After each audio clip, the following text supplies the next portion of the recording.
नमस्कार शेतकरी बंधूंनो, तोवर एग्रोटेक कडून परत एकदा सर्वांचे स्वागत करतो.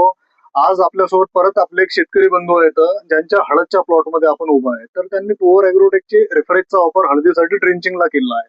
तर त्याचा काय फायदा झालेला आहे आपण विचारून घेऊया. भाऊ, शेतकऱ्यांना आपला परिचय सांगा.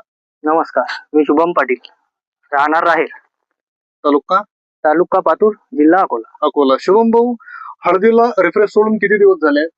7-8 दिवस झाले. 8 दिवस झाले आहेत. सोडल्यानंतर काय फरक आपल्याला हळदीत जाणवला? फरक फुटवे चांगले आले, ग्रीनरी, हाईट, पानांची साईज वाढली है ना. शेतकरी मित्रांनो, आपण बघू शकता सर्व दूर जे आहे अतिशय चांगला हा प्लॉट जो आहे हा डेव्हलप झालेला आहे. अतिशय चांगला वाढ झालेला आहे प्लॉटला, चांगला फुटवा निघालेला आहे आणि हिरवा रंग संपूर्ण प्लॉटला आपला दिसेल. आपण दादा रेफरेजच्या अनुभवाबद्दल इतर शेतकरी जे हळदीचे उत्पादक आहेत किंवा ज्यांच्याकडे अद्रक लावलेली आहे त्यांना तुम्ही काय सल्ला द्याल? खूप चांगला प्रोडक्ट आहे, वापरायला अवश्य. शेतकरी बंधूंनो, रेफरेजचा डोस आपल्याला प्रति एकर 1 लिटर याप्रमाणे वापरायचा आहे. अतिशय चांगले रिझल्ट आहेत.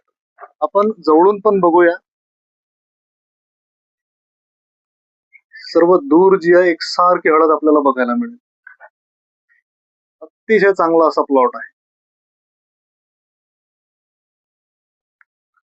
नक्की वापरा. धन्यवाद.